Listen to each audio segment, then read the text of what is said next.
కుందేలు తాబేలు మధ్య పరుగు పందెం. ఒకరోజు కుందేలు తాబేలుని ఎక్కిరించింది.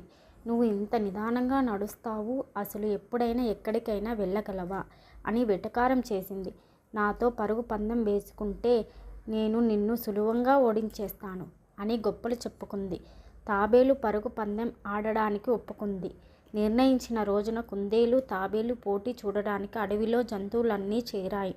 కుందేలు మహాధైర్యంగా గర్వంగా పందెం జరుగుతున్న చోటుకు వచ్చింది. మన తాబేలు అణకువగా వినయంతో పందెం గీత మీద తన స్థానం గ్రహించింది. కోతిని పతాకకర్తగా ఎంచుకున్నారు. కోతి 1, 2, 3 అనగానే కుందేలు తుర్రుమని పరిగెట్టడం మొదలుపెట్టింది. కుందేలు నిదానంగా తన స్టైల్లో రేగుకుంటూ సాగింది. కొంచెం దూరం పరిగెట్టాక కుందేలు వెనక్కి తిరిగి చూస్తే తాబేలు ఎక్కడా కనిపించలేదు. అసలు తాబేలు నెగ్గే ప్రసక్తే లేదు. ఎందుకు కష్టపడడం, నిద్రపోయి లేచి సులువుగా ముగింపు గీత దాటేయచ్చు అనుకుంది. ఒక చెట్టు కింద నీడలో హాయిగా కళ్ళు మూసుకుని నిద్రపోయింది. కొంతసేపటికి తాబేలు తన పద్ధతిలో అదే చెట్టుని దాటింది. నిద్రపోతున్న కుందేలును చూసింది.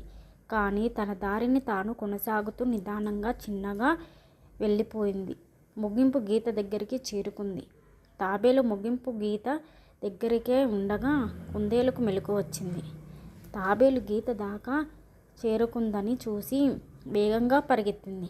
కానీ కుందేలు చేరే లోపల తాబేలు గీత దాటేసి పోటీ నెగ్గేసింది. చుట్టూ చేరుకున్న జంతువులంతా తాబేలును చప్పట్లు పొగడతలతో అభినందించారు.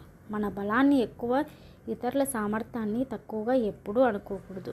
జీవితంలో కూడా గెలవడానికి వేగం కన్నా నిదానమే ప్రధానం అని పెద్దలు అందుకే చెబుతారు.